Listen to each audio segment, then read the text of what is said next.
North America, उसके बाद south America, south Africa या अफ्रीका सिंपल, यहाँ पे यूरोप है, ये एशिया है। एशिया में हमने इसके रीजनल एरियाज के बारे में बात की थी, जैसे सेंट्रल एशिया है, वेस्ट एशिया है, नॉर्थ अपना साउथ ईस्ट एशिया है। उसके साथ साथ में आपने देखा था कि ईस्ट एशिया है ना, वेस्ट एशिया है जिसे हम क्या कहते हैं, मिडिल ईस्ट कहते हैं। उसके साथ साथ में आपने यहाँ पे मेडिटेरेनियन सी,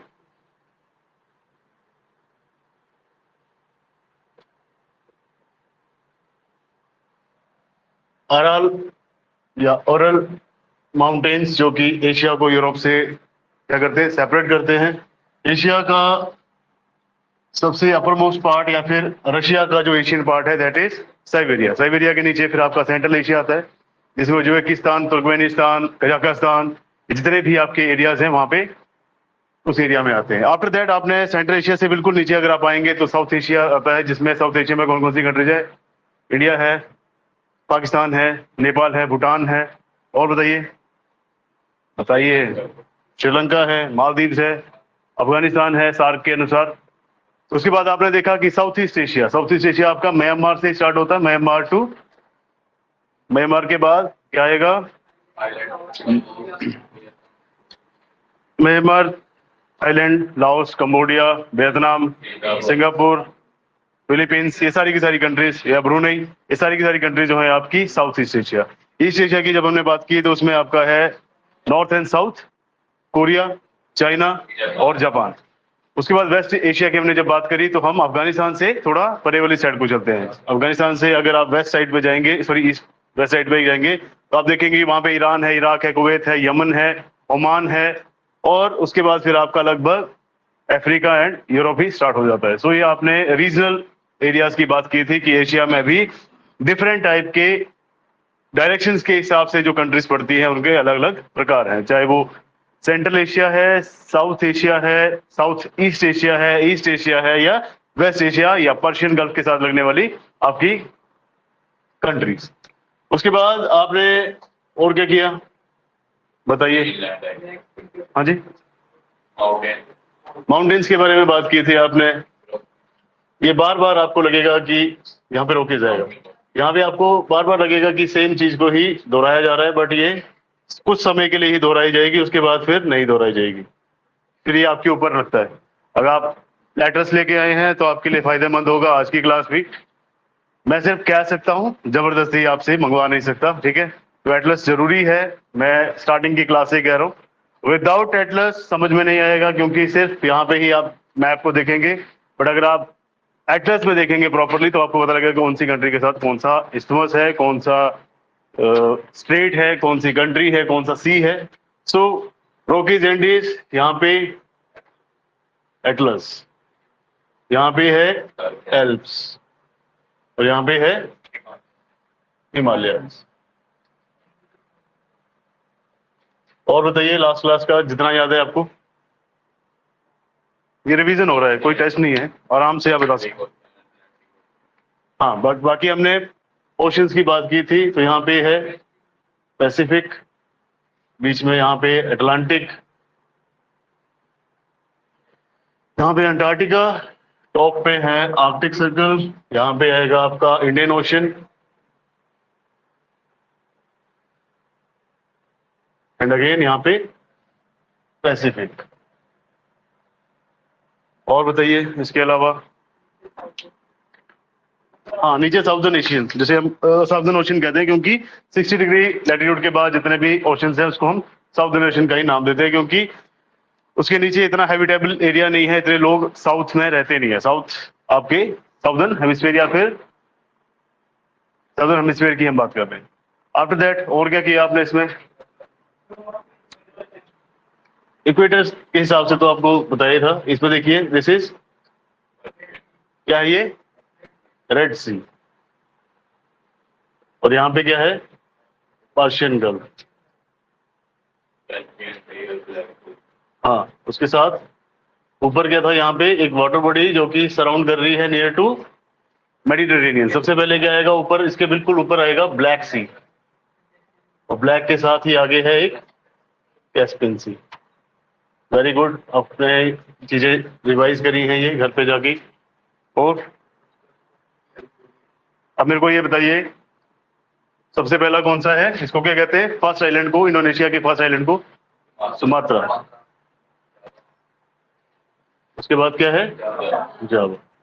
फिर क्या है? बाली। सुमात्रा को कई बार जकार्ता भी लिखा होता है कई जगह पे। तो ये क्या है? ब्रुनई। और ये क्या है? Philippines. Largest producer of pineapples. Later on करेंगे जब हम रीजनल बातें करेंगे कि कहाँ पे क्या ज्यादा उगाया जाता है, कौन सी इंडस्ट्री है, तो उस टाइम पे हम साउथ ईस्ट एशिया को ज्यादा कवर करेंगे, क्योंकि इंडिया की बहुत सारी पॉलिसीज हैं, जैसे मैकोंग गंगा कॉरपोरेशन, आसियान और आपका लुक ईस्ट पॉलिसी। तो ये इसीलिए है क्योंकि साउथ ईस्ट एशिया में हमारा व्यापार बहुत ज्यादा है। और बताइए, और कुछ रहता है तो? देखो देखो, जो हो चुका है वो बताएंगे, जो नहीं हुआ है फिर वही करेंगे। हाँ जी, यूरोप के बारे में करवा देते।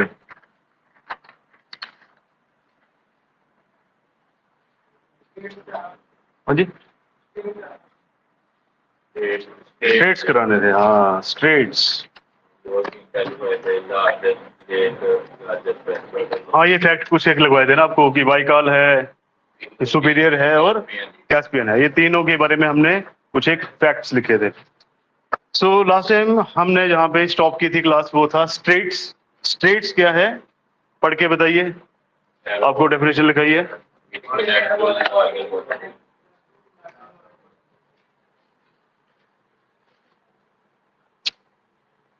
Narrow water body that connects to larger water bodies, है ना, and separates two larger land masses को सेपरेट करेगी। सबसे पहले लिखिए स्ट्रेट, जो लास्ट टाइम नहीं आए थे वो डेफिनेशन लिखिए पहले। Straight, a narrow water body that separates. Strait is a narrow water body that separates two land masses, and connects to larger water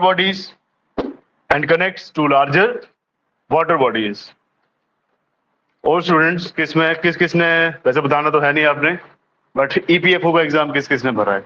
EPFO personal assistant 7 जुलाई को पेपर है, किसने नहीं भरा है? छोड़ो, आगे। It is a narrow water body that separates two larger land masses and connects to larger water bodies. CPO वाले कितने हैं? सीपीओ का एग्जाम भी है अभी 28-29 को, है ना, 2 सीपीओ का एग्जाम भी देना है। जो न्यू स्टूडेंट आए हैं, ये होता है एसएससी सीपीओ, जिसमें सब इंस्पेक्टर लगाया जाता है, आपको जॉब दी जाती है, उसके लिए पढ़ना पड़ता है और पेपर देना पड़ता है।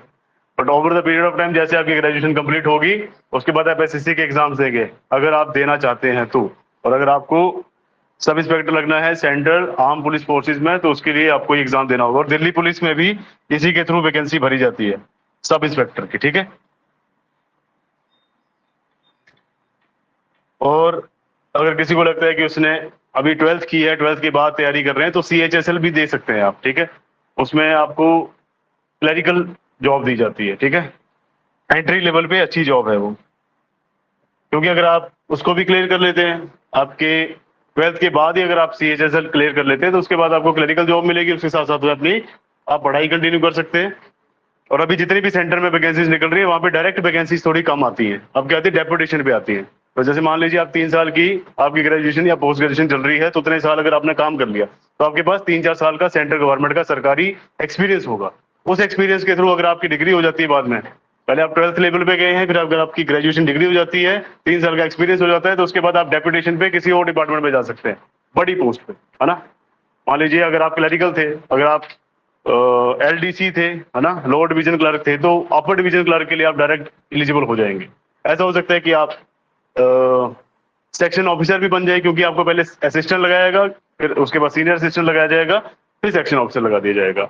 सो ऐसा नहीं है कि 12th के बाद जॉब लगना कोई बुरी बात है। 12th के बाद अगर आप जॉब लग रहे हैं तो आपका समझिए कि आप बहुत आगे जाएंगे, है ना। अगर आप मान लीजिए 12th के बाद का मतलब क्या है, 18 या 19 ईयर की एज में अगर आप क्लर्क लग रहे हैं तो क्लर्क से आप ऑफिसर तो पक्का ही बनेंगे, क्योंकि बहुत लंबी लाइफ है ना। लाइफ ही लंबी है और आपका जॉब एक्सपीरियंस भी बहुत लंबा होएगा। 30 साल की उम्र तक सेक्शन ऑफिसर बन जाएंगे, ये मैं गारंटी देता हूँ। क्योंकि 19 साल की उम्र में अगर आप वहां पे जॉब करना स्टार्ट कर रहे हैं, वो भी सेंट्रल गवर्नमेंट में, तो 11 साल है आपके पास। 11 साल के बाद तो जो भी डिपार्टमेंट है उसको प्रमोशन देना ही पड़ता है, समझ गए। तो अगर आपकी ग्रेजुएशन हो जाएगी तो वो ऑटोमेटिकली आपको लोअर डिवीजन से अपर डिवीजन में डाल ही देंगे कि यार तेरी ग्रेजुएशन हो गई है, आपको कोई टाइपिंग टेस्ट नहीं देना, कुछ नहीं देना। बट अगर आप डायरेक्ट अपर डिवीजन क्लर्क का पेपर देते हैं तो उसमें आपसे टाइपिंग ली जाती है, डिक्टेशन के थ्रू टाइप करना पड़ता है, बहुत लंबा चक्कर पड़ता है। अगर ग्रेजुएशन के साथ ही लग जाएंगे तो आपका पे स्केल भी बढ़ता रहेगा। रैंक आपका चाहे प्रमोशन भले ही ना हो, बट आपका क्या है, उसमें स्केल बढ़ता रहता है हर साल। तो 12th के बाद भी दे देना पेपर, कोई प्रॉब्लम नहीं है। जितना जल्दी जॉब लग सकते हैं गवर्नमेंट बेटर है, क्योंकि अगर आप 12th के बाद सीधा 35-40 हजार रुपये कमा रहे हैं ना, वो भी सरकारी, वो भी सेंट्रल गवर्नमेंट का, तो आपके पेरेंट्स के लिए बहुत खुशी की बात है। और क्लरिकल जॉब है, 5 दिन ही काम करवाती है सेंट्रल गवर्नमेंट SSC के थ्रू। जितने भी लगते हैं ना क्लरिकल स्टाफ में या फिर ऑफिस जॉब में, वहां पे 5 डे ही है। तो इससे बेटर कोई ऑप्शन नहीं है। स्टेट में लिखिए, पहली स्टेट है आपकी, बताइए जी। Bering straight.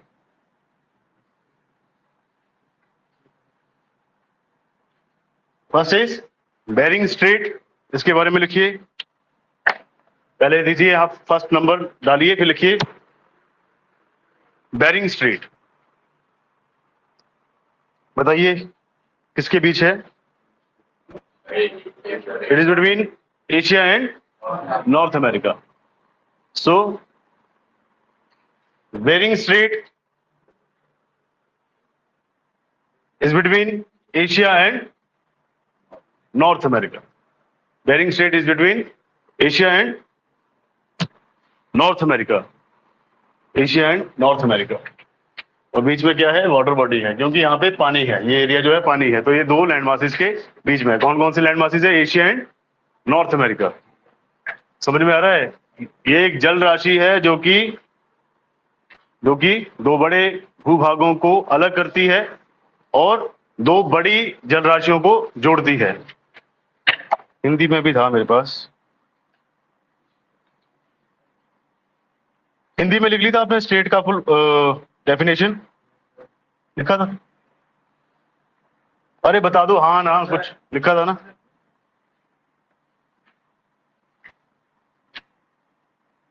देखिए, Bering Strait is between Asia and North America. आप लिखिए हिंदी में, बेरिंग जल डमरू मध्य, इसको लिखेंगे आप ऐसे, बेरिंग को, बेरिंग जल डमरू मध्य एशिया और उत्तरी अमेरिका के बीच है। बेरिंग जल डमरू मध्य एशिया और उत्तरी अमेरिका के बीच है। नेक्स्ट बताइए, यहां पे Davis, next state is Davis state. जो भी अपना एड्रेस लेके आए हैं उसमें देखिए किस किस के बीच में है ये? North America and Greenland. आप सिंपल इसको लिखिए, North America and Europe, simple लिखिए, North America and Europe. Davis strait is between North America and Europe. यहां पे मैप से भी आपको देखने में पड़ रहा है कि कहां पे है ये। Davis strait is between North America and Europe. Davis strait is between North America and Europe. Simple, Davis जल डमरू मध्य उत्तरी अमेरिका और यूरोप के बीच है। डेविस जल डमरू मध्य उत्तरी अमेरिका और यूरोप के बीच है। डेविस ऐसे लिखेंगे, डेविस जल डमरू मध्य।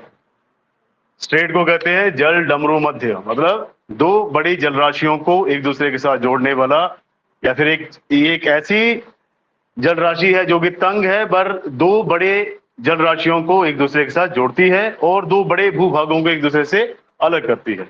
सो सेकंड है आपका डेविस, ये उत्तरी अमेरिका और यूरोप के बीच है। थर्ड पे आइए, थर्ड कौन सा है? English channel. English channel is between great Britain and France. English Channel is between Great Britain and France. English Channel.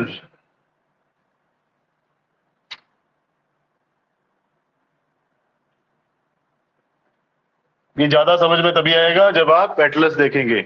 अगर मेरे पास यहाँ पे डिजिटल बोर्ड होता तो मैं आपको जूम इन करके दिखा देता, बट अभी आपको क्या करना पड़ेगा, अपने एटलस में देखना पड़ेगा। बट उससे भी कोई फायदा नहीं होता अगर मैं यहाँ पे जूम इन करके दिखाता, क्योंकि वो मैं ही दिखाता। आप अपनी जब तक प्रैक्टिस नहीं करेंगे, आप जब तक मैप को नहीं देखेंगे एटलस में, तब तक समझ में नहीं आएगा।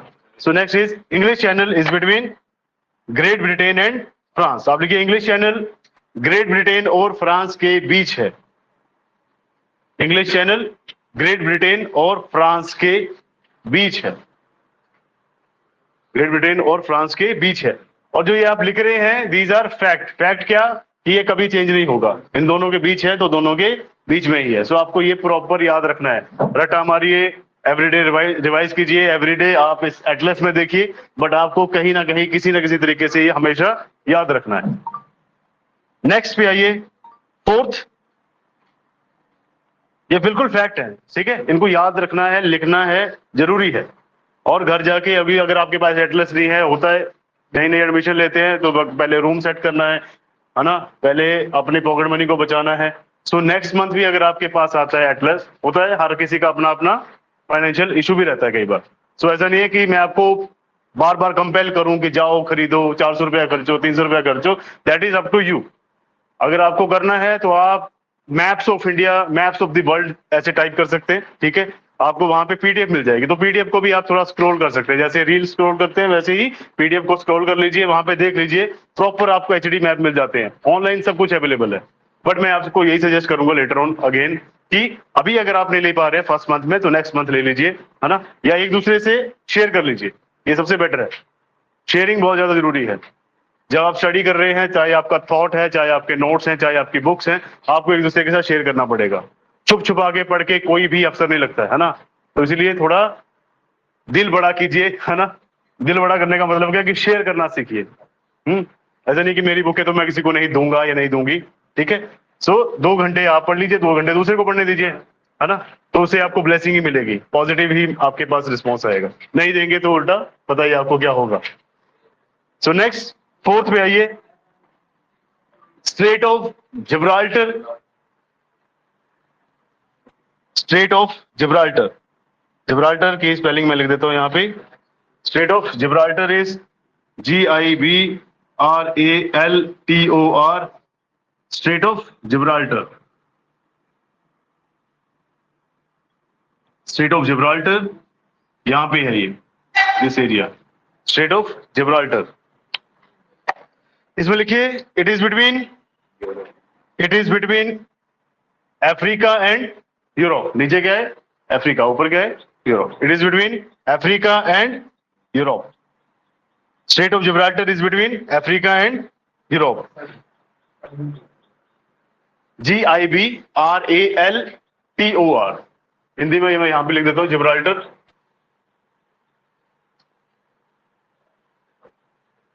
This is Gibraltar, straight of Gibraltar. Gibraltar जल डमरू मध्य, जिब्राल्टर जल डमरू मध्य अफ्रीका और यूरोप के बीच है। अफ्रीका और यूरोप के बीच स्थित है, या बीच है, इन दोनों के बीच में है। सो जिब्राल्टर जल डमरू मध्य अफ्रीका और यूरोप के बीच स्थित है। फिफ्थ पे आइए, अब बताइए next old students. Straight of straight of straight of याद करो फिर से। वेरिंग, डेविस, इंग्लिश, जिब्राल्टर और जिब्राल्टर। बॉस्फोरस कहाँ पे है? Bosphorus, Bosphorus, straight of Bosphorus. Next लिखिए, स्ट्रेट ऑफ बॉस्फोरस। बॉस्फोरस की स्पेलिंग है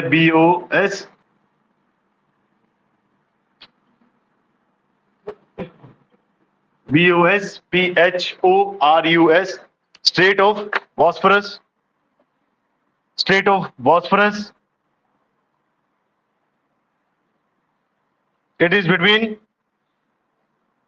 सोचो अब, इस जिसके पास मैप है, एटलस है, प्लीज देखिए और बताइए किस किस के बीच में आ रहा है। स्ट्रेट ऑफ बॉस्फोरस, यहाँ पे फॉस्फोरस ही हो गया है। स्ट्रेट ऑफ बॉस्फोरस लिखिए, it is between Asian Turkey, bracket में लिखेंगे Anatolia. It is between Asian Turkey, Anatolia is ANATOLIA। Straight of Bosphorus is between Asian Turkey, Asian Turkey, bracket में लिखेंगे एनाटोलिया, एनाटोलिया। एनाटोलिया एक location है that is in the Asian part of Turkey. So it is between Asian Turkey and European Turkey. European Turkey में लिखेंगे आप black सी, European Turkey में लिखेंगे black सी, या फिर स्लैश लगा के लिखेंगे ब्लैक या sea of Maramara, Marmara, not Maramara, that is strait sea of Marmara, MARMARA। फिर से, strait of Bosphorus is between Asian Turkey, bracket में Anatolia, and European Turkey, bracket में ब्लैक सी, फिर स्लैश, फिर सी ऑफ मारामरा, MARMARA।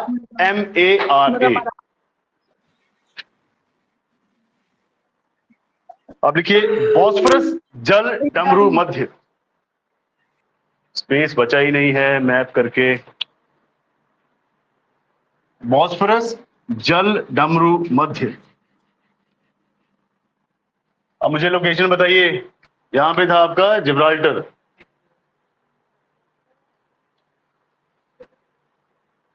बॉस्फोरस कहां पे? यहां पे है ना। सो यहां पे आएगा आपका बॉस्फोरस। हाँ, मेडिटेरेनियन ये है ना, ये एरिया, दिस इज मेडिटेरेनियन, और ये कनेक्ट कर रहा है किसको?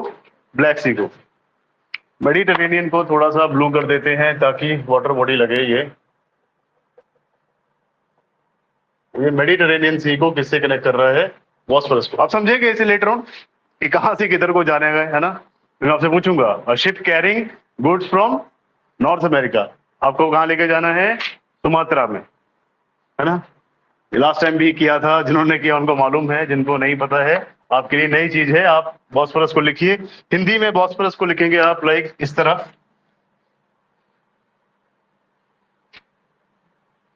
बॉस्फोरस, बॉस्फोरस जल डमरू मध्य, बॉस्फोरस जल डमरू मध्य। यह एशियाई तुर्की, यह एशियाई तुर्की, यह एशियाई तुर्की, ब्रैकेट में लिखेंगे एनाटोलिया, या फिर हिंदी में इसको लिखते हैं Anatolia.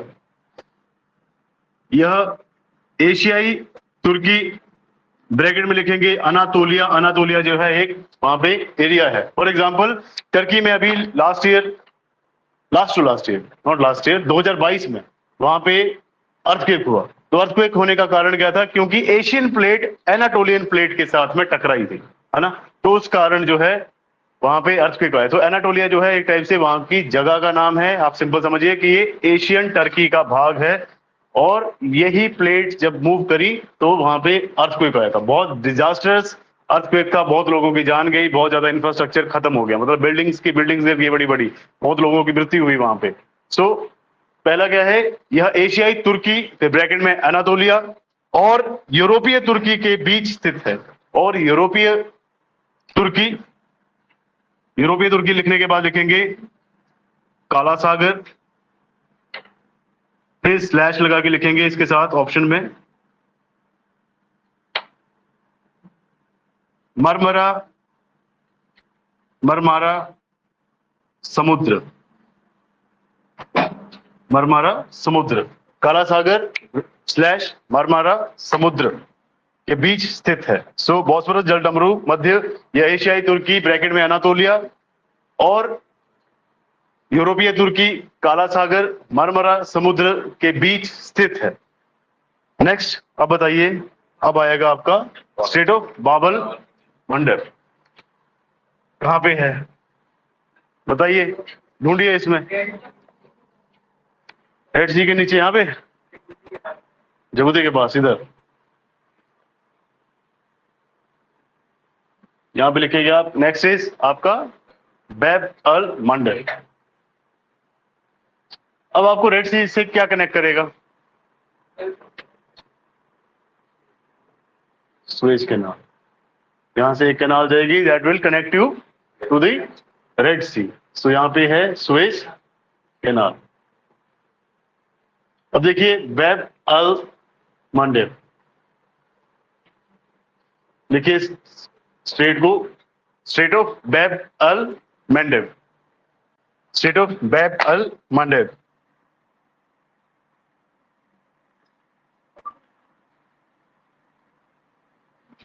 State of Bab el Mandeb, इसमें लिखिए इट इज बिटवीन, देखिए किसके बिटवीन है, आप लिखिए, ऑब्जर्वेशन आपकी होनी चाहिए, किस को कनेक्ट करेगा ये। It is between Africa and Asia. So strait of Bab el Mandeb, it is between Africa and Asia. Asia ही है, आप साउथ वेस्ट में लिखेंगे। अब लिखिए बाब अल मंडब, हिंदी में बाब अल मंडब, बाब अल मंडब जल डमरू मध्य, बाब अल मंडब जल डमरू मध्य, यह एशिया और अफ्रीका के बीच स्थित है। Strait of Bab el Mandeb is between Asia and Africa. Hindi में लिखेंगे बाब अल मंडब जल डमरू मध्य एशिया और अफ्रीका के बीच स्थित है, एशिया और अफ्रीका के बीच स्थित है। हाँ जी,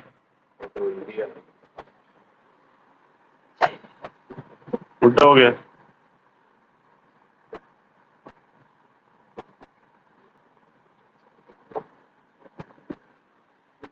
बैब अल मंडब एशिया और अफ्रीका के बीच स्थित है। नेक्स्ट बताइए स्टेट ऑफ हॉर्मूज,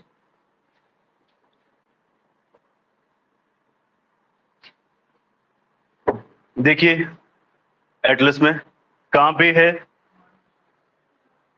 कहां पे, यहां पे,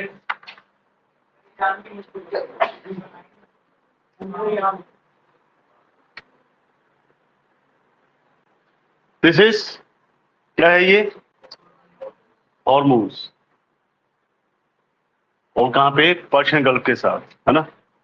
थोड़ा सा गल्फ याद रखिए, सी याद रखिए, किस सी के साथ कौन सी स्टेट है ये याद आपको रखना है, ठीक है। So next is straight of Hormuz, HORMUZ। So strait of Hormuz कितने हो गए, 6 हो गए, 7th है ना ये। State of Hormuz it is between, देखिए किसके साथ है ये,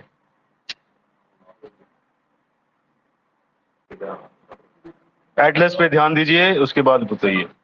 state of Hormuz is between Iran and Arabian peninsula, Iran and Arabian Peninsula. Strait of Hormuz is between Iran and Arabian Peninsula. अब लिखिए हॉर्मूज जल डमरू मध्य, हॉर्मूज को लिखेंगे ऐसे,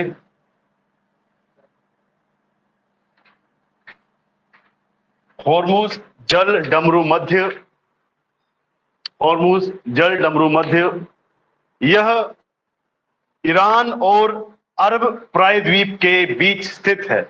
यह ईरान और अरब प्रायद्वीप के बीच स्थित है। ईरान और अरब प्रायद्वीप के बीच स्थित है। ईरान और अरेबियन पेनिनसुला के साथ में ये लग रहा है। अरेबियन पेनिनसुला में क्या क्या आएगा? सऊदी आएगा, यूएई आएगा, है ना, आपका दुबई का भी पार्ट आएगा, आपके जितने भी अरेबियन पेनिनसुला में जितनी कंट्रीज आती हैं उसको ये उनके बीच में ये स्थित है। तो आप लैंड मासेस की बात कर रहे हैं, ठीक है। नेक्स्ट बताइए, इंडिया पहुंचिए, पाक स्ट्रेट। पाक स्ट्रेट ये है, तो इसको लिखते हैं आप पाक स्ट्रेट। ये अगेन आप देखेंगे इंडियन ज्योग्राफी में, बट अभी इसको लिखिए पाक स्ट्रेट, PALK। एल जो है इसमें साइलेंट ही रहता है, सो पाक स्ट्रेट। पाक straight is between India and Sri Lanka. 8th है आपका पाक straight, it is between India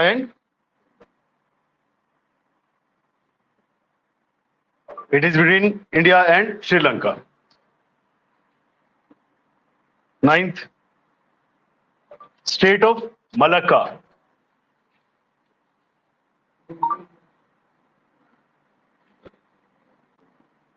कहां पे state of Malacca?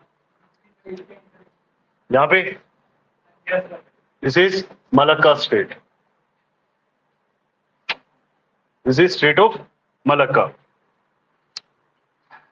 State of Malacca, MALACCA।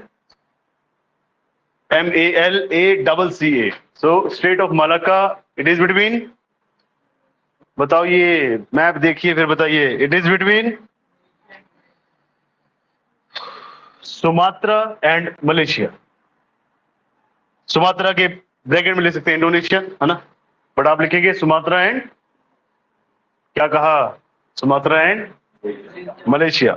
So strait of Malacca is between, state of Malacca is between Sumatra and Malaysia, या Indonesia and Malaysia के बीच में, क्योंकि Sumatra जो है इंडोनेशिया का ही भाग है।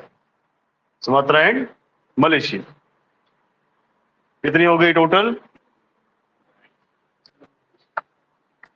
9 हो गए। एक और लिखिए, सुंडा स्ट्रेट, SUNDA, सुंडा स्ट्रेट। हाँ जी, क्या कह रहे हो? सुंदरा लिखा है। सुंडा स्ट्रेट किस किस के बीच में है? अब इन दोनों के बीच में देखो ना, जावा एंड सुमात्रा। सुंडा straight, it is between Java and Sumatra. Hindi में कहां तक लिखा आपने? पाक स्ट्रेट, पाक जल डमरू मध्य, इसे ऐसे लिखना पड़ेगा आपको, पाक, जैसे पाकिस्तान के लिए पाक लिखते हैं, पाक जल डमरू मध्य भारत और श्रीलंका के बीच स्थित है। पाक जल डमरू मध्य भारत और श्रीलंका के बीच स्थित है। भारत और श्रीलंका के बीच स्थित है। नेक्स्ट क्या था जो रह गया आपको, हिंदी में बताते जाइए। मलक्का, मलक्का स्ट्रेट, मलक्का जल डमरू मध्य, मलक्का को आप लिखेंगे मल, एक आधा एक पूरा और उसके बाद आ की मात्रा। So straight of Malacca, Malacca जल डमरू मध्य, यह सुमात्रा और मलेशिया के बीच स्थित है। सुमात्रा और एशिया, सॉरी, सुमात्रा और मलेशिया के बीच स्थित है, स्ट्रेट ऑफ मलक्का। लास्ट है सुंडा स्ट्रेट,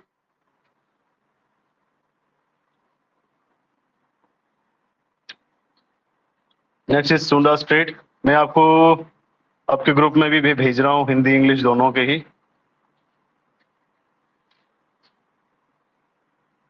कुछ एक जो लोग नहीं आए हैं उनके लिए ये फायदेमंद रहेगा। 10 स्टेट्स हैं, आपको पूरी याद रहनी चाहिए, मतलब ओरली, मुख्य जबानी, जैसे भी आपको याद रखना है, आपको याद होना चाहिए। नेक्स्ट टाइम मैं पूछूंगा आपसे तो आपको पता होना चाहिए कि कौन सी स्टेट कहाँ पे है। अगर आप लिखने से फ्री हो चुके हैं तो नेक्स्ट बात करेंगे। आपने अभी कौन सा लिखा था? मलक्का, है ना। नेक्स्ट है सुंडा जल डमरू मध्य। सुंडा जल डमरू मध्य, यह जावा और सुमात्रा के बीच स्थित है। ये जावा और सुमात्रा के बीच स्थित है, यहाँ पे जावा और सुमात्रा के बीच स्थित है।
हो गया कंप्लीट, लिखने का काम हो गया।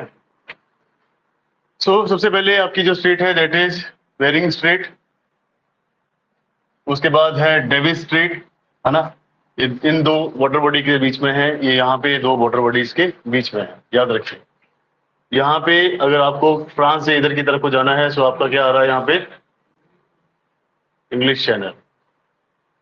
ग्रेट ब्रिटेन से अगर आप फ्रांस की तरफ एंट्री लेना चाहते हैं। उसके बाद नेक्स्ट है आपका ये मेडिटेरेनियन में एंट्री के लिए आपको चाहिए जिब्राल्टर। और आप ये एंट्री क्यों लेना चाहते हैं? क्योंकि आपको शिप लेके जाना है, आपके पास सामान बहुत ज्यादा है ना। मैक्सिमम ट्रेड जो आपका कंटेनर शिप्स के थ्रू जाता है, ठीक है, जो भी आप यहाँ से ट्रेड करेंगे। आफ्टर दैट यहाँ पे अगर आपका मेडिटेरेनियन है तो उसको कनेक्ट कर रहा है एक स्टेट जो कि ब्लैक सी के साथ है, उसका नाम क्या है? बॉस्फोरस। बॉस्फोरस यहाँ पे कनेक्ट हो जाता है। अगेन यहाँ पे एक कैनाल है जो आपको कनेक्ट करती है रेड सी के साथ, उसका नाम है सुएज कैनाल। ये भी बहुत ज्यादा जरूरी है। और सुएज कैनाल आर्टिफिशियल है या फिर मैन मेड है या नेचुरल है? It is man made Suez canal. और यहाँ पे ये किसको कनेक्ट कर रहा है? रेड सी को मेडिटेरेनियन के साथ। और यहाँ पे स्टेट का नाम क्या है? स्टेट बताओ। बाबेल मांडेव। आफ्टर दैट यहाँ पे आपने देखा कौन सी है, बताइए? हॉर्मुज। हॉर्मुज किस किस को कनेक्ट करेगा? पर्शियन गल्फ को with gulf of Oman. Gulf of Oman and Persian gulf. और ये है आपका गल्फ, इसको भी लिख लीजिए, पर्शियन गल्फ को भी।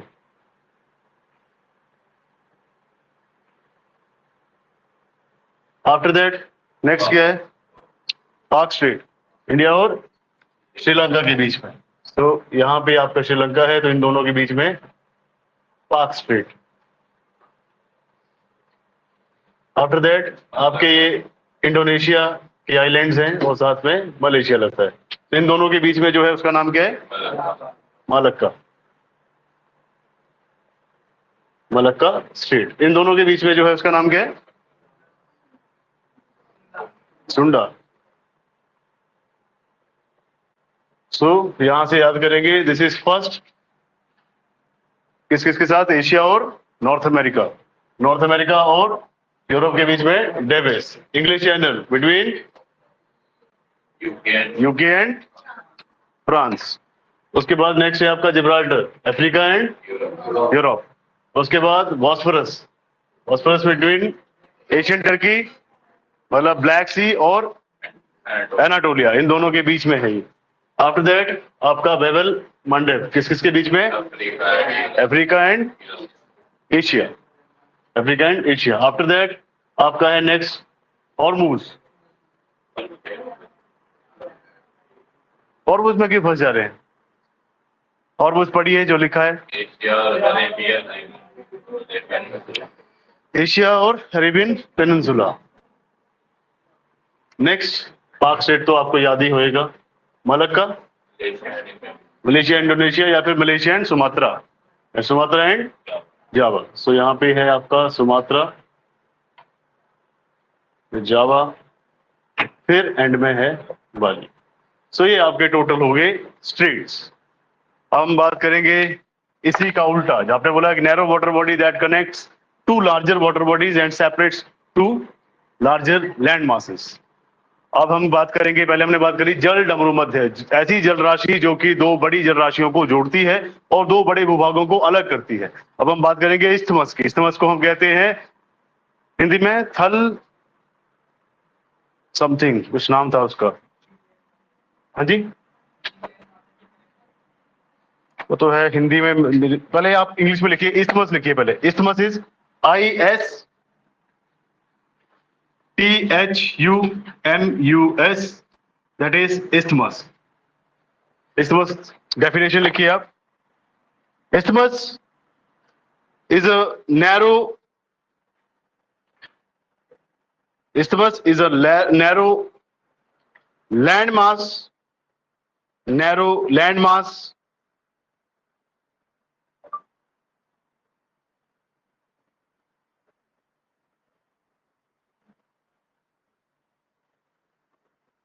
isthmus is a narrow landmass isthmus स्थल, आप लिखेंगे इसको स्थल डमरू मध्य। स्थल डमरू मध्य, कई जगह पे थल डमरू मध्य भी लिखा होता है, बट इसमें आ रहा है स्थल डमरू मध्य। स्थल डमरू मध्य इस्थमस। क्यों नहीं आएगा यहाँ पे? मैं वही देख रहा हूँ, स्पेलिंग का मिस्टेक हो रहा है। इस्थमस ऐसे ही आएगा ISTHMUS, नॉट TH के बाद यू नहीं आएगा, तो ISTHMUS इस्थमस लिखिए। It is a narrow landmass that connects, it is a narrow landmass that connects to larger land masses. It is a narrow land mass that connects two larger land masses, to larger land masses. Narrow land mass that connects two larger land masses and separates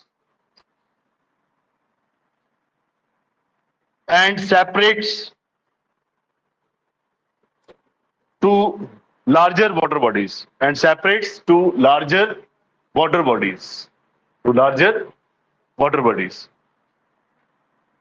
separates two larger water bodies. So जिसे कहते हैं हम isthmus. अब लिखिए isthmus के लिए, या मतलब स्थल डमरू मध्य की डेफिनेशन लिखेंगे। यह एक संकीर्ण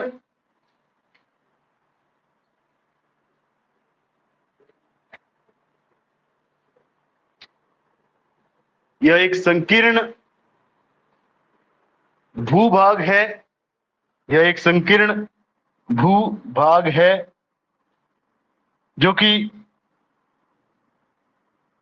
यह एक संकीर्ण भूभाग है जो कि दो बड़े भूभागों को जोड़ता है। यह एक संकीर्ण भूभाग है जो कि दो बड़े भूभागों को जोड़ता है, दो बड़े भूभागों को जोड़ता है तथा तथा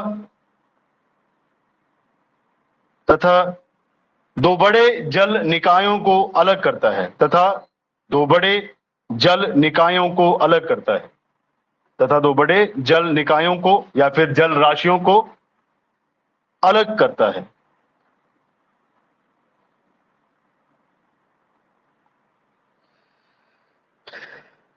समझ में आया है? अब देखेंगे हम,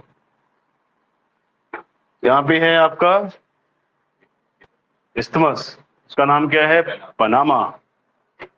सो पहले लिखेंगे आप, और इस इस्थमस का नाम है इस्थमस ऑफ क्रा। सो आप लिखिए isthmus of Kra, isthmus of Kra, KRA, isthmus of Kra. यहां पे मैंने इसको थोड़ा बड़ा ब्रॉड बनाया है, बट अगर इसको देखा जाए तो ये बहुत ज्यादा ऐसे नैरो है, ऐसे करके आता है ये मैप में, अगर आप देखेंगे तो इन दोनों के बीच में एक इस्थमस बनाया गया है। क्यों? ताकि आपको एक रास्ता मिल जाए इन दोनों के बीच में से। नहीं तो आपको क्या करना पड़ेगा, पूरा ऐसा घूम के जाना पड़ेगा, इधर आना पड़ेगा, या फिर आपको यहाँ से पूरा ऐसे डाउन में जाना पड़ेगा साउदर्न ओशन में। तो आपका समय बर्बादी होती है ना। तो आपको बीच में से एक कट बनाना है, एक कनाल बनानी है, ताकि आप इस पैसिफिक से इस अटलांटिक तक इजिली आ सके। ठीक है, क्योंकि आपको प्रॉब्लमेटिक रहेगा अगर आपको यहाँ की तरफ को आना है। सो पनामा कैनाल भी एक टाइप से मैन मेड है, समझ गए? Panama Canal is also a man made, Suez canal is also a man made. So Panama canal की आपको मैं एक वीडियो भेजूंगा, आप देखेंगे, जिसमें पहले क्या होता है, शिप जाता है, शिप को उठाया जाता है कंटेनर के थ्रू, उसके बाद उस शिप को दूसरे में डाला जाता है। बहुत लंबा प्रोसेस है। पनामा कैनाल की मैं आपको वीडियो भेजूंगा शाम तक या अभी लेक्चर के बाद में।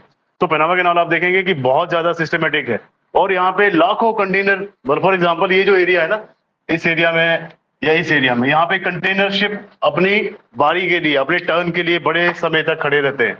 ठीक है, हम कहते हैं ना, अगर कोई मर्चेंट नेवी में आपके रिश्तेदारी में है, या फिर आपने किसी मर्चेंट नेवी से के बंदे से बात की है, तो आपको वही बताएंगे कि भैया हमें एक जगह पे काफी समय तक रुकना पड़ता है। सो यहाँ पे मलेशिया एंड ये जो आपका मलक्का है, मलक्का स्टेट के पास भी उनको हफ्ता 10-10 दिन तक रुकना पड़ता है। क्यों? क्योंकि कंटेनर को अनलोड करना है, या फिर कंटेनर शिप को पास करने के लिए एक टोल देना पड़ता है, और टोल देने के बाद आपकी जब बारी आएगी उसी दिन आप निकल पाएंगे। तो उस टाइम पे क्या करते हैं, ये अपने शिप को साइड में लगाते हैं या वहीं पे घुमाते रहते हैं उसी एरिया में, क्योंकि अब उसको लेके तो वापस नहीं आ सकते, क्योंकि आपको वहां पे निकलना ही है वहां से। सो उसी एरिया में उनको इंतजार करना पड़ता है हफ्ता 10 दिन तक।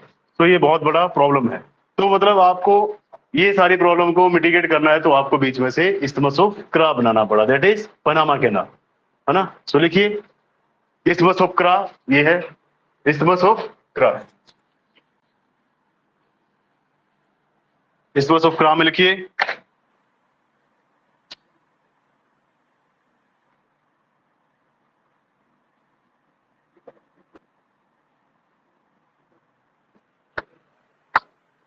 इस्थमस ऑफ क्रा।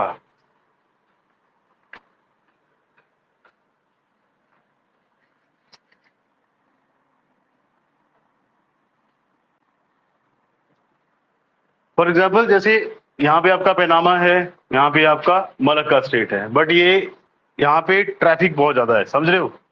क्रा जो है, क्रा एक अल्टरनेटिव है टू पनामा कैनाल, क्योंकि वहां पे काफी दिनों तक आपको इंतजार करना पड़ता है। कई बार क्या होता है कि आपका पूरा का पूरा स्टाफ शिप में, छोटा शिप नहीं है आपका, जो कंटेनर शिप है उसमें स्टाफ भी बहुत ज्यादा होता है।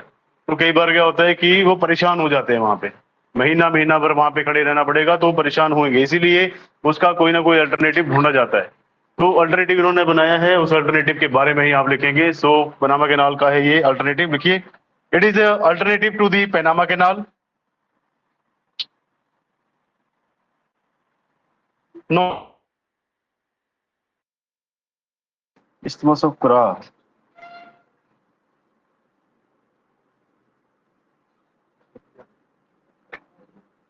इसे मत लिखिए, एक मिनट रुकिए। The hell is this? Isthmus of Kra।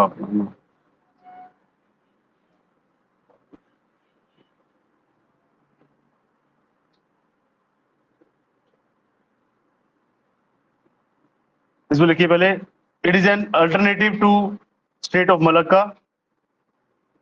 It is an alternative to strait of Malacca.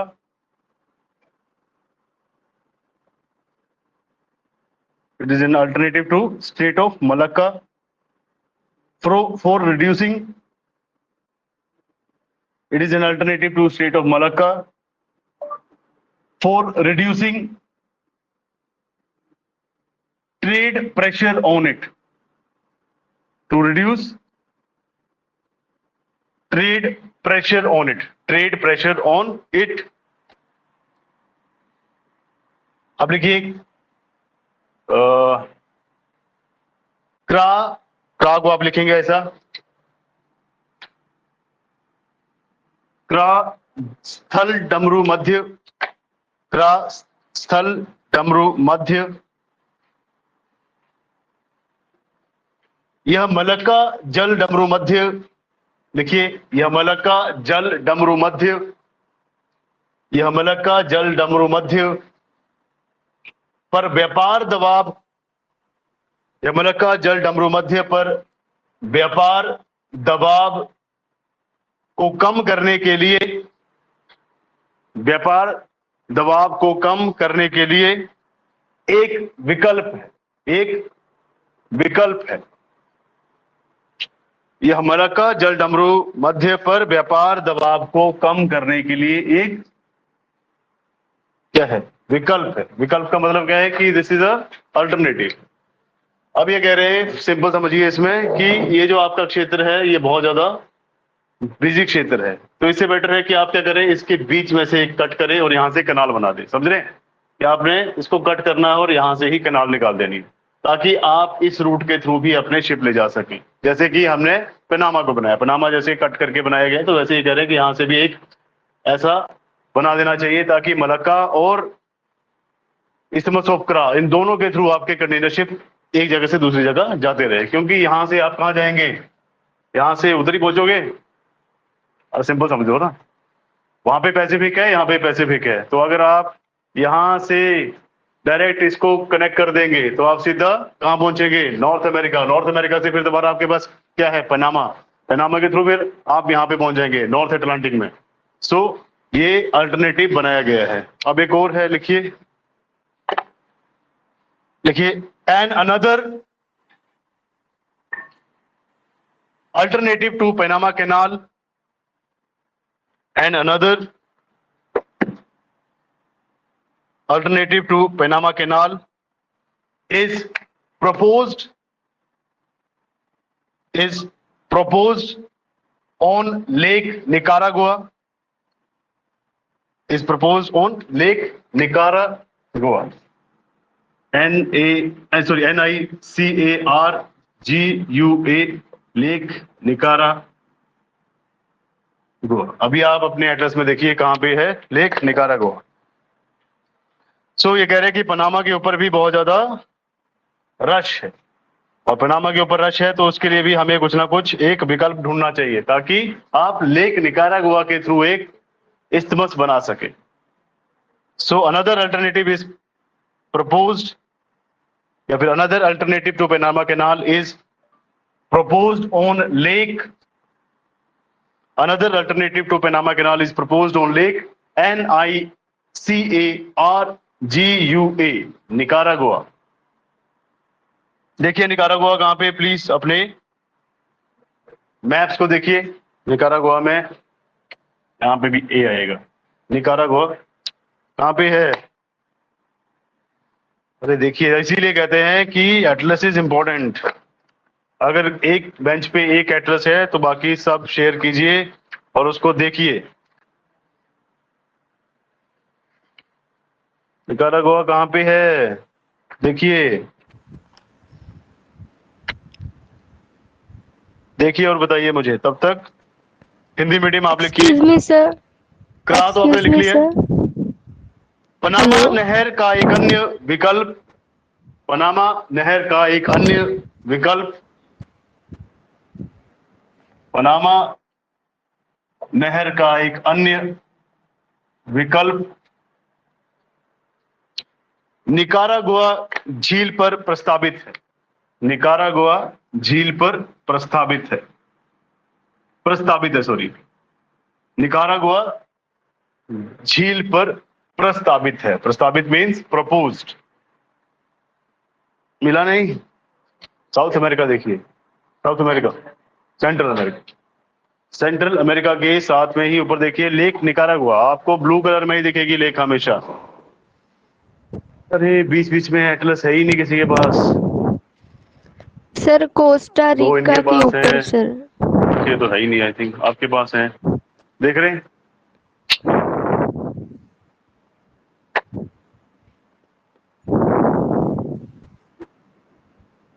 देखिए, जिस चीज की जरूरत है अगर वही क्लास में नहीं होएगा तो दिक्कत आएगी, और दिक्कत फिर बहुत ज्यादा आएगी क्योंकि आपने इनको मार्क नहीं किया होएगा, फिर बहुत ज्यादा प्रॉब्लम आएगी लेटर ऑन जहां पे भी बात चलेगी किसी भी चीज की, क्योंकि बहुत सारे लोकेशंस ऐसे हैं जिनकी बार बार बात होने वाली है। फिर दिक्कत आती है कि ये है कहाँ पे पता नहीं है, फिर फेस के एक्सप्रेशन देख के लगता है कि इनको कुछ पता ही नहीं है, कहाँ से आए हैं, क्या चल रहा है ना, कट हो जाते हैं फिर आप एक क्लास से। सो इसके लिए बेटर है कि एटलस को साथ रखिए। हाँ जी, सेंट्रल अमेरिका में जाइए, ये नॉर्थ अमेरिका है। सेंट्रल अमेरिका देखिए, सेंट्रल अमेरिका में है आपका लेक निकारागुआ, और इसी लेक के थ्रू एक कैनाल बनाई जाएगी, और ये प्रस्तावित है, तो इतना टेंशन लेने की जरूरत नहीं है। बट टेंशन किस चीज की है कि लेक निकारागुआ है कहाँ पे, कौन सी कंट्री में है, ये आप बताएंगे, ठीक है। कौन कौन सी कंट्रीज इसके साथ टच कर रहे हैं, मैक्सिको, और देखो कोस्टारिका, कोस्टारिका भी है इसके साथ।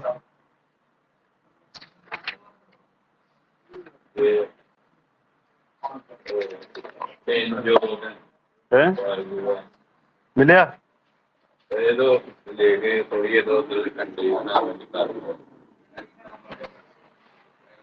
लेक निकारागुआ भी है यहाँ पे, कंट्री का नाम तो एरिया का नाम है ना ये Nicaragua. For example Dal Lake, तो डल लेक एक लोकेशन भी है और लेक भी है ना?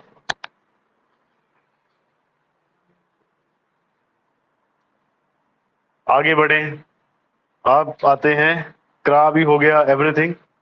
इसमें एक और देखिए, रियो दे ला प्लाता एक रिवर है साउथ अमेरिका में। देखिए रियो दे ला प्लाता, मैं यहां पे लिख देता हूं, रियो दे ला प्लाता एक आपका यहाँ पे लोकेशन है, उसको देखिए, रियो दे ला प्लाता, रियो दे ला प्लाता साउथ अमेरिका में। देखिए रियो दे ला प्लाता क्या है ये एक सिटी है, कंट्री है, रिवर है, लेक है, इट इज अ रिवर। सो लिखिए रियो दे ला प्लाता, लिखिए प्लीज, रियो दे, हाँ जी, हाँ इसके साथ ही कंटिन्यू करिए। Rio de la Plata is economically, Rio de la Plata river is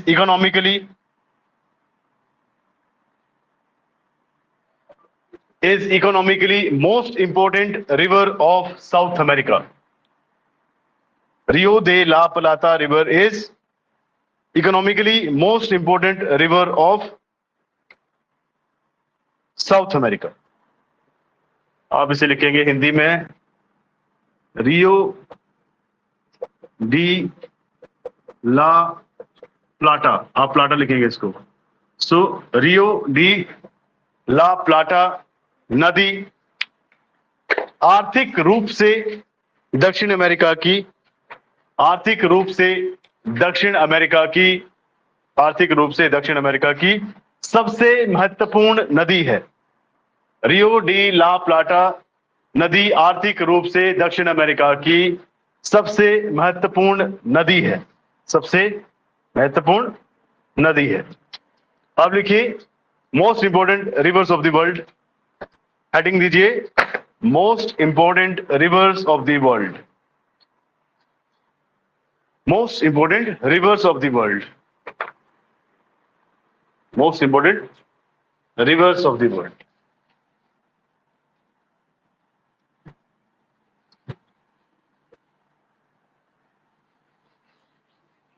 most important rivers of the world, most important river of the world।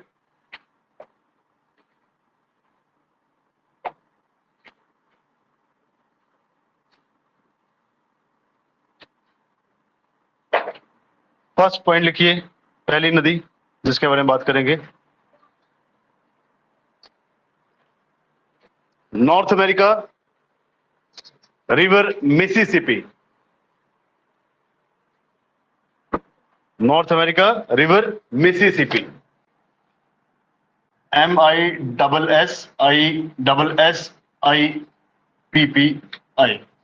River Mississippi. Mark करिए इसको अपने एटलस में प्लीज, और मुझे बताइए कहां पे है, कौन सी कंट्रीज इसको सराउंड करती है अभी के अभी, साथ के साथ ही। River Mississippi, river Mississippi.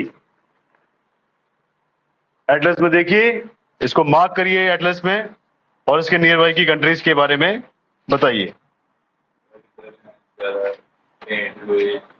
River Mississippi, river Mississippi कहां पे है, यूएस में या कनाडा में? यूएस में।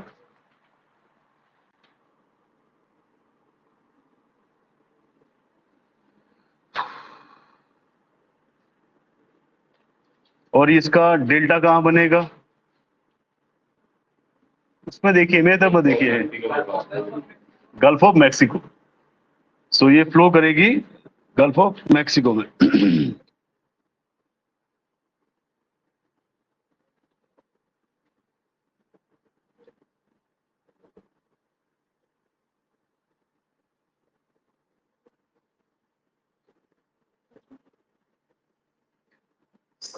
Second river, that is river Amazon.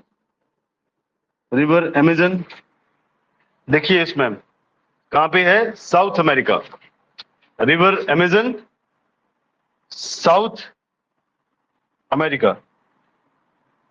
इसको देखिए, ये कहां पे डेल्टा बनाएगी आप बताएंगे। आप इसको देखिए, ऑब्जर्वेशन आपकी ज्यादा होनी चाहिए, क्योंकि river Amazon, south America, largest river in the world. River Amazon, south America, largest river in the world. Largest river in the world. Largest river in the world, दुनिया की सबसे बड़ी नदी है ये।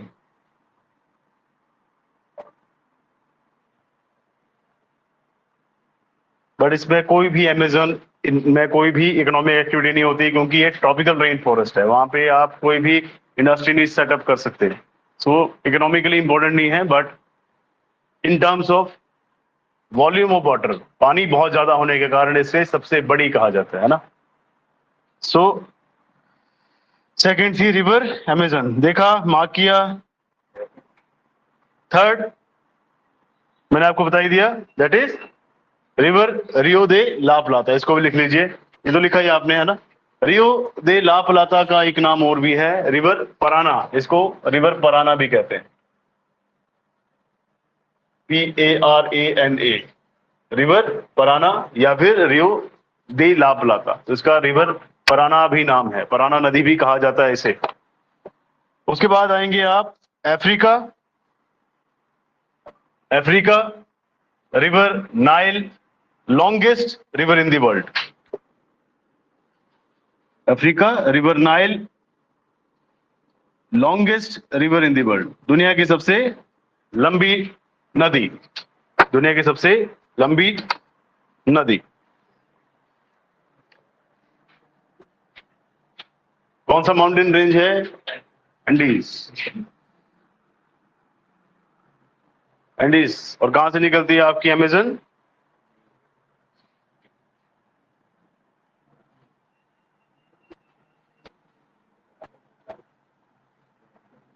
मैप पे मार्क करिए, शाबाश, मैप पे मार्क करिए, या फिर इसको बना लीजिए। जिनके पास नहीं है मैप, वो इसको बना लीजिए, या तो बना लीजिए या तो मार्क कर लीजिए, दो ही ऑप्शन है। तो मैप बनाइए और वहां पे इसको मार्क करें आप।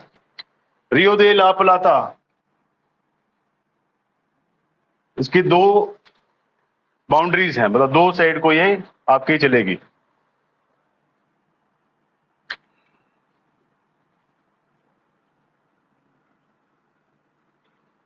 अगर आप एड्रेस ले आते तो आपको बनाना नहीं पड़ता, फिर मैं आपको डायरेक्ट कहता कि इसको मार्क करिए। हाँ जी,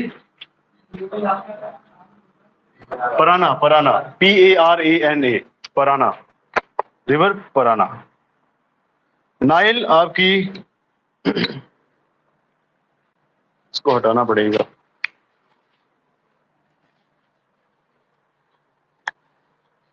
रिवर नाइल के ऊपर फोकस करिए अपने मैप में।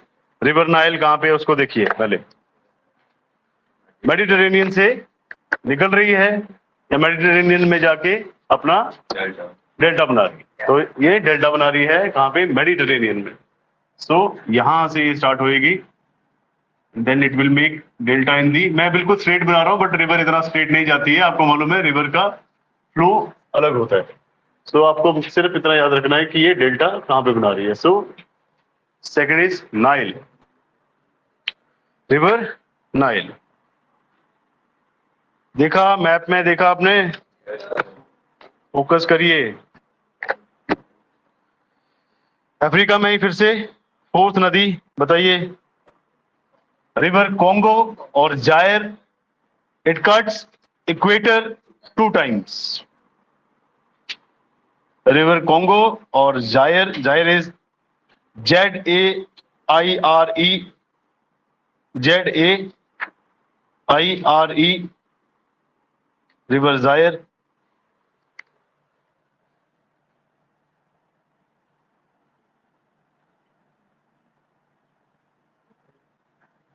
जायर और Congo, it cuts equator 2 times.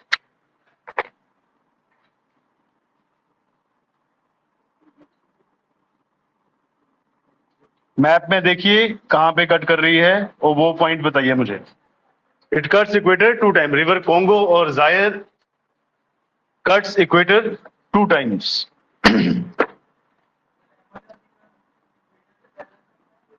हाँ, पैरेलल चलती है, इक्वेटर के पैरेलल चलती है अमेजन। आगे लिखिए, देर आर 2 नाइल, लिखिए there are 2 Nile, White Nile and Blue Nile. White Nile and Blue Nile. ये जो मैंने वाटर बॉडी बनाई है, it is Lake Victoria, largest lake of South Africa. तो साउथ अफ्रीका की सबसे बड़ी जो झील है वो है लेक विक्टोरिया, और वहीं से ही आपकी नील नदी का उद्गम होता है, यहीं से नील नदी ओरिजिन करती है। So there are 2 Nile, White Nile and Blue Nile. ये भी लिख लीजिए, river Nile originates from Lake Victoria. River Nile originates from Lake Victoria.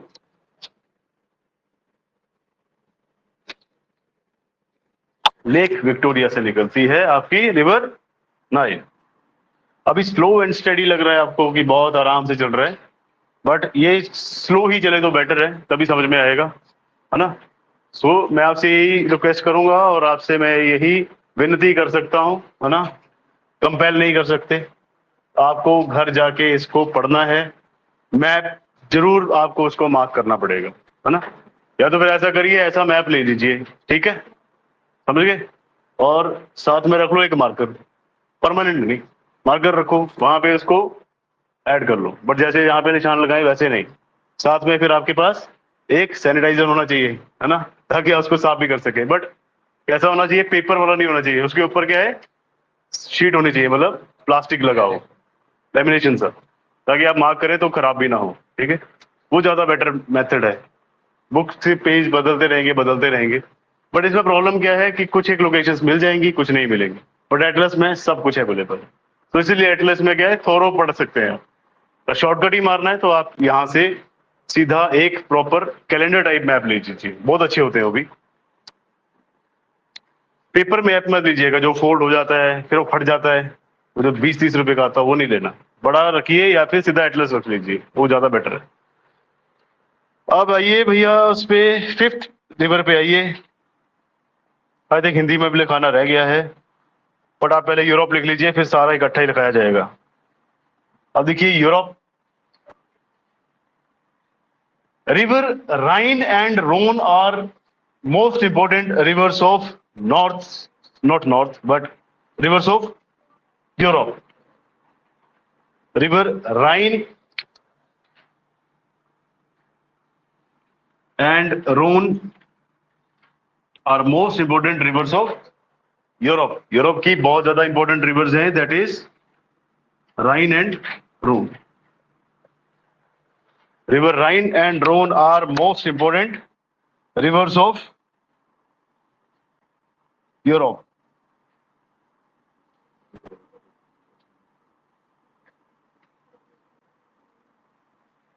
Ryan and Rhone. अब इनके बारे में भी कुछ एक चीजें लिख लीजिए. Rhone river originates from Alps mountain. Rhone river originates from Alps mountain. और एल्प्स कहां पे है? यूरोप में ही है. Rhone river originates from Alps mountain and drains into Mediterranean Sea. And drains into Mediterranean Sea. Drains into Mediterranean Sea. River Rhine flow near Copenhagen city. River Rhine flows river Rhine flows near Copenhagen city. आप देखेंगे map में कि Copenhagen कहां पे है.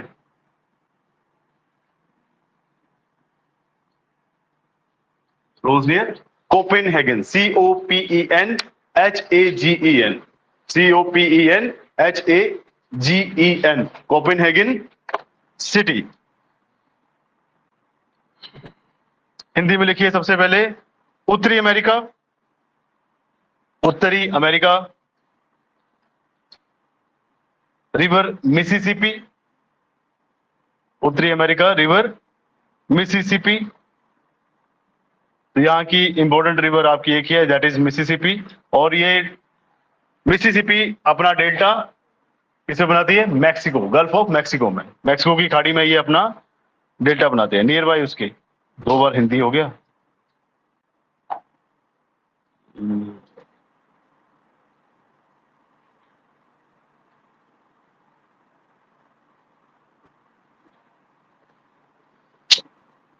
चलो 2 बार हिंदी सही.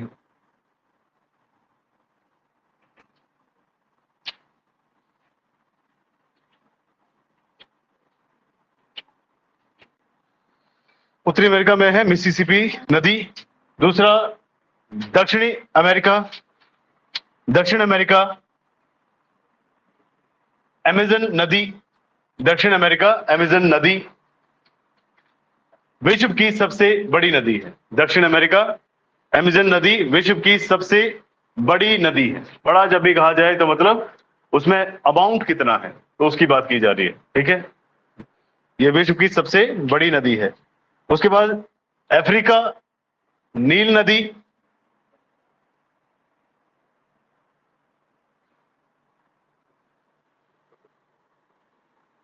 Africa नील नदी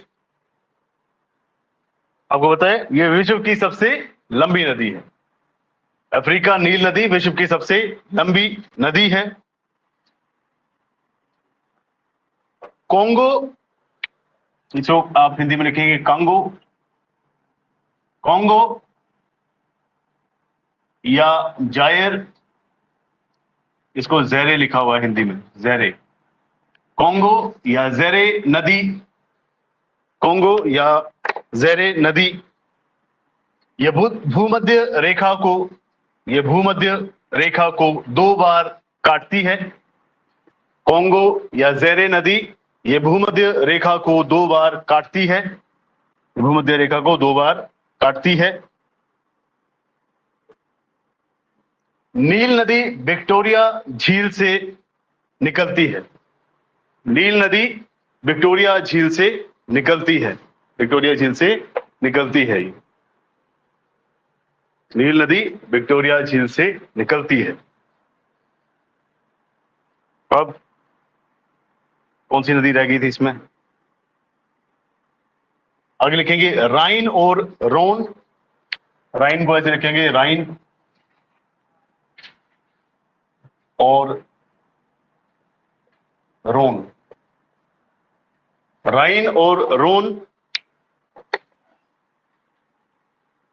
यूरोप की सबसे महत्वपूर्ण नदियां हैं। राइन और रोन यूरोप की सबसे महत्वपूर्ण नदियां हैं। यूरोप की सबसे महत्वपूर्ण नदियां हैं। सबसे महत्वपूर्ण नदियां हैं। रोन नदी आल्प्स पर्वत से निकलकर, रोन नदी आल्प्स पर्वत से निकलकर यहां पे आती है। दिस इज एल्प से निकलती है ये और मेडिटेरेनियन में गिरती है। अभी आपके पूरे मैप्स खत्म हो जाएं, फिर मैं दोबारा से नेक्स्ट में एक ही मैप बनाऊंगा लास्ट, उसमें माउंटेन्स, रिवर, जितना भी कुछ किया है उस सबको डिस्कस कर लेंगे, ठीक है? बट अभी आप लिखते जाइए क्योंकि अभी बहुत ज्यादा मिक्सअप हो गया है, समझ में नहीं आएगा ऐसे। सो क्या लिखा आपने? रोन नदी आल्प्स पर्वत से निकलकर, आल्प्स को लिखेंगे आप ऐसे, आ लिखेंगे, ल आधा, प भी आधा आएगा, एंड उसके बाद स। आल्प्स पर्वत से निकलकर, आल्प्स पर्वत से निकलकर भूमध्य सागर में गिरती है। भूमध्य सागर में गिरती है। भूमध्य सागर में गिरती है। जबकि राइन नदी, जबकि राइन नदी कोपेनहेगन शहर के पास बहती है। कोपेनहेगन शहर के पास बहती है। कोपेनहेगन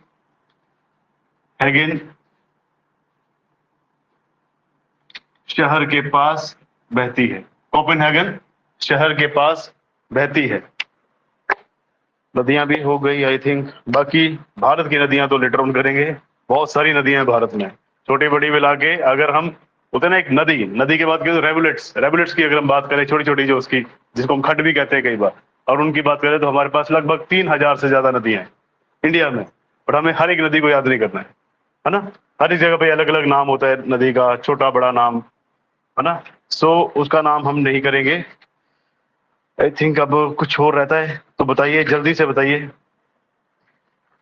स्टेट्स हो गए, इस्तेमाल हो गए, यूरोप भी कर लिया था हमने, western side, eastern side.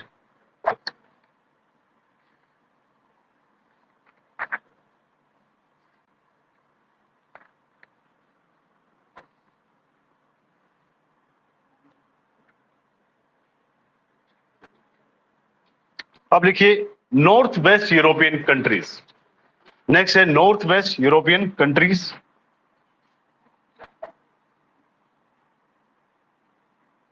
North west European countries.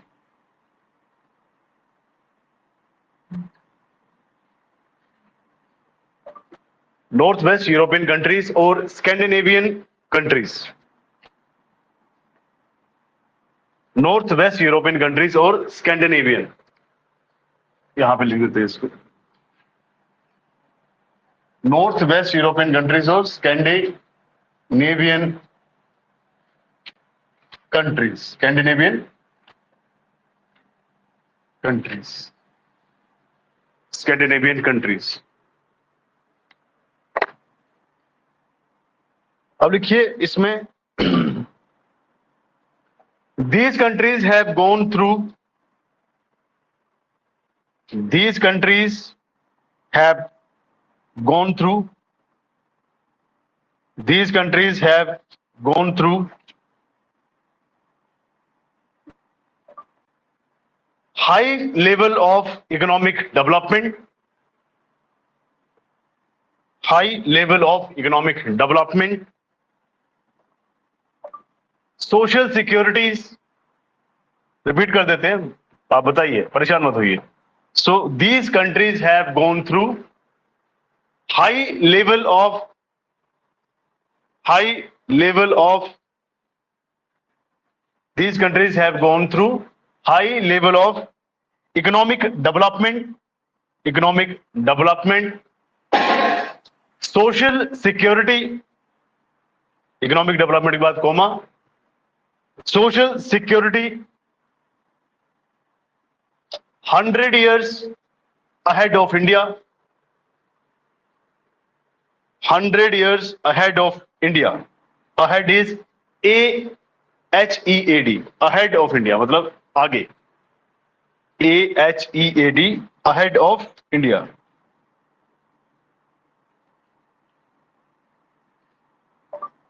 They are always first or top 10 in. They are always first or top 10 in various indices. Indices आई से लिखिए, इंडिसेस को लिखेंगे various indices, INDICES, various indices. Indices मतलब index, सूचियां. Indices release by international organisations. Released by international organisations. Released by international organisations. Scandinavian countries या फिर north west European countries.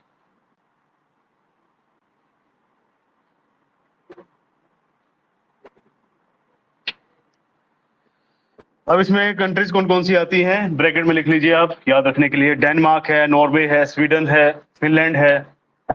लिखिए Denmark, Sweden, Norway, Finland. Denmark, Norway, Sweden, Finland. और Finland का सिर्फ upper part ही आता है. इनको कई बार नॉर्डिक कंट्रीज भी कहा जाता है. ठीक है, इसे मैं आपको बताऊंगा लेटर ऑन जब मैंने आपको बताया कि पर कॉन्टिनेंट के हिसाब से भी अपने मैप्स को समझना है, तो उस टाइम पे हम देखेंगे इन कंट्रीज के बारे में डीपली. बट बीच में ये आ गया, सो मैंने आपको ये लिखवा दिया है कि ये कौन कंट्रीज हैं. हिंदी में लिखा देते हैं. अब लिखिए उत्तर पश्चिमी यूरोपीय देश. उत्तर पश्चिमी यूरोपीय देश. उत्तर पश्चिमी यूरोपीय देश या स्कैंडिनेवियाई देश. या स्कैंडिनेवियाई देश.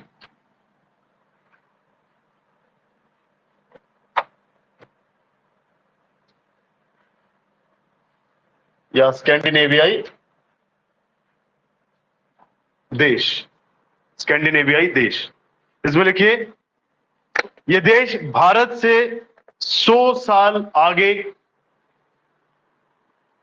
ये देश भारत से 100 साल आगे आर्थिक विकास. ये देश भारत से 100 साल आगे आर्थिक विकास, सामाजिक सुरक्षा. और अगर आपका मन कर रहा है कहीं बाहर जाने का तो इन कंट्रीज का वीजा लगाइए. लगा के देखिए, अगर लगता है तो. लगेगा ही नहीं, बहुत मुश्किल है. ये बाहर के लोगों को इतना अलाउ नहीं करते. ये इनको चाहिए ही नहीं पॉपुलेशन ज्यादा. इनके पास रिसोर्सेज लिमिटेड हैं. इसलिए जो ये परफॉर्म करते हैं तो अपनी कंट्रीज में ज्यादा भीड़ भाड़ नहीं चाहते, है ना. जैसे वेटिकन सिटी, मैंने आपको बताया था, जैसे ही आप क्रॉस करेंगे कितना आंकड़ा 10,000 का, तो उसके बाद आपको माइग्रेट कर दिया जाएगा. रूल है कि वेटिकन सिटी में सिर्फ और सिर्फ 10,000 लोग ही रह सकते हैं. अगर ज्यादा हो गए तो आपको अरे परे की सिटी में जाना पड़ेगा. मतलब आप वहीं के रेजिडेंस होने चाहिए. तो वही अपने लोगों को ज्यादा क्या करते हैं. लग्जमबर्ग भी यहीं पे एक सिटी है, कंट्री भी है. सो लग्जमबर्ग में क्या है, सबके लिए ट्रांसपोर्टेशन फ्री, स्कूलिंग फ्री, क्योंकि ये इतना ज्यादा काम करते हैं, इतना ज्यादा इनके पास धन है, इतने ज्यादा ये आर्थिक तरीके से मजबूत हैं कि इनको किसी भी कंट्री से या किसी भी टाइप का अपने लोगों से पैसा नहीं लेना है. क्योंकि इन्होंने डेवलपमेंट इतना ज्यादा कर लिया है कि ये अपने लोगों को, मतलब यहाँ की सरकार के पास इतना पैसा है कि अपने लोगों को फ्री ऑफ कॉस्ट बिजली, पानी, जो भी आपकी आर्थिक सुविधाएं हैं, चाहे वो मेडिकल है, चाहे वो ट्रांसपोर्ट है, चाहे वो स्कूलिंग है, सब कुछ आपको फ्री है. बट यहाँ पे आपको नहीं आने देंगे क्योंकि अपने ही कंट्री को लोगों को देना है ना. बाहर से लोग आएंगे तो उनको लगता है कि हमारे जो रिसोर्सेज हैं वो लिमिटेड हो जाएंगे, जॉब्स कम रह जाएंगी, तो ये माइग्रेशन यहाँ नहीं चलती. सो इसमें लिखिए 100 साल आगे आर्थिक विकास, सामाजिक सुरक्षा. सामाजिक सुरक्षा यही है जो आपको मूलभूत सुविधाएं मिलनी चाहिए, बेसिक नीड्स आपकी कंप्लीट होनी चाहिए। सामाजिक सुरक्षा के उच्च स्तर से गुजरे हैं, सामाजिक सुरक्षा के उच्च स्तर से गुजरे हैं। अंतर्राष्ट्रीय संगठनों द्वारा जारी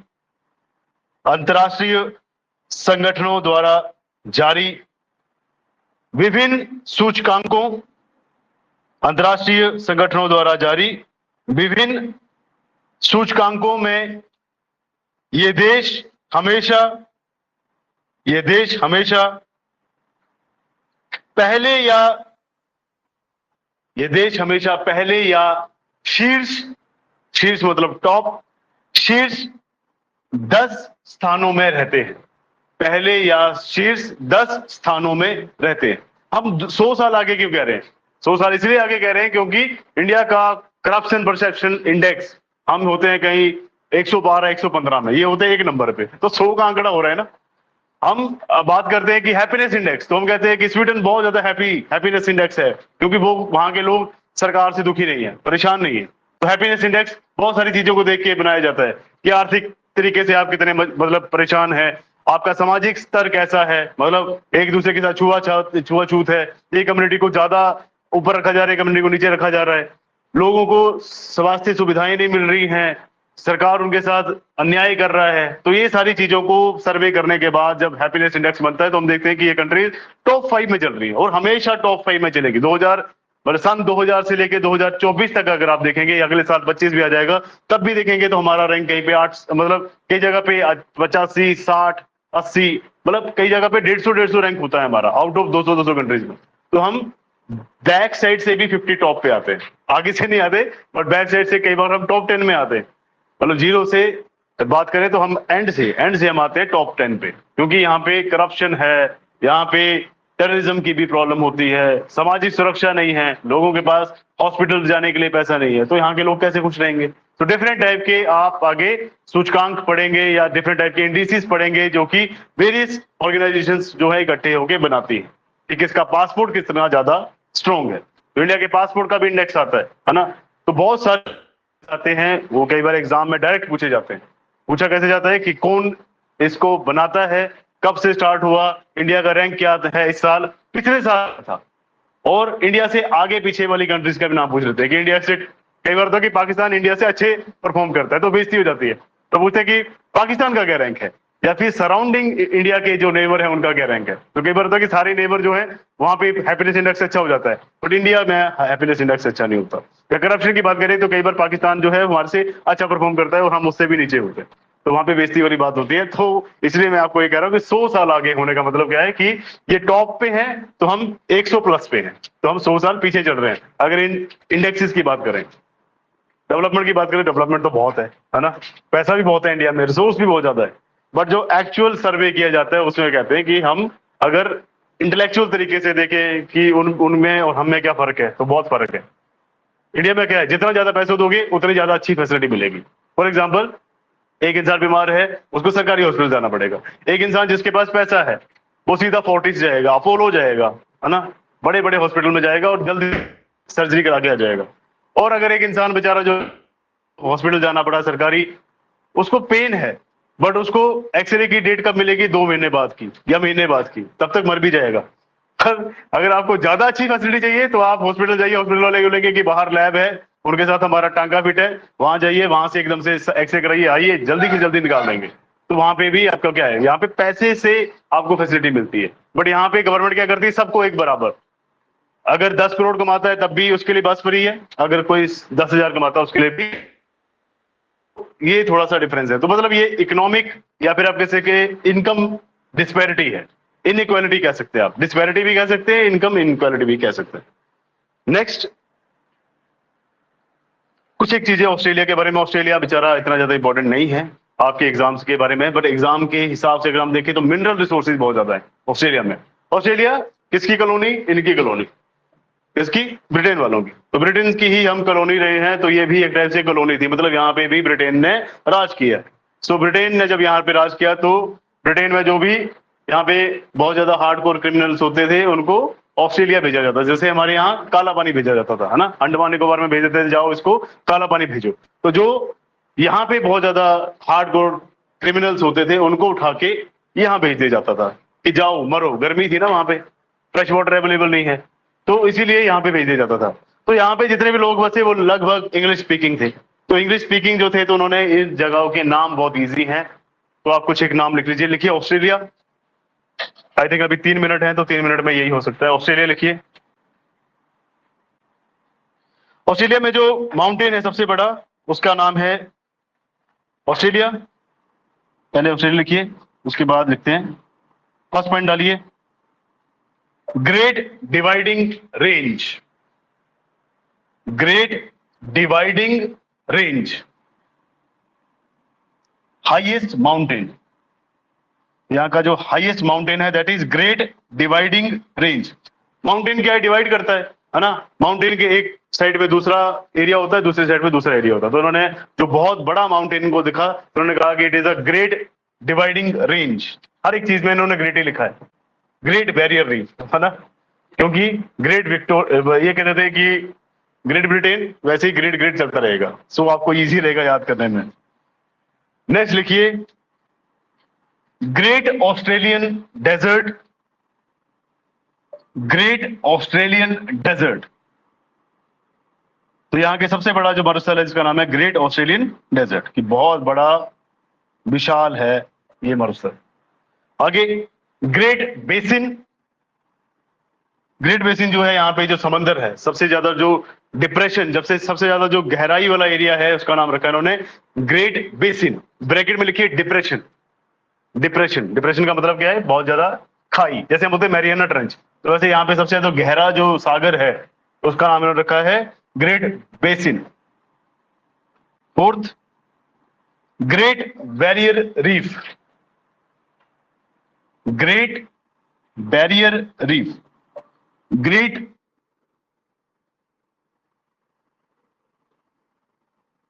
बैरियर रीफ।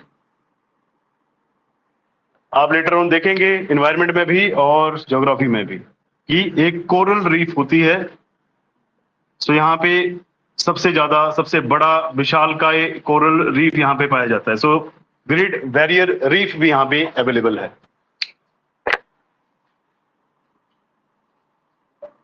मुरे डार्लिंग रिवर सिस्टम। मुरे डार्लिंग रिवर सिस्टम, मुरे इज MURRAY, मुरे डार्लिंग, मुरे डार्लिंग रिवर सिस्टम। मुरे डार्लिंग रिवर सिस्टम।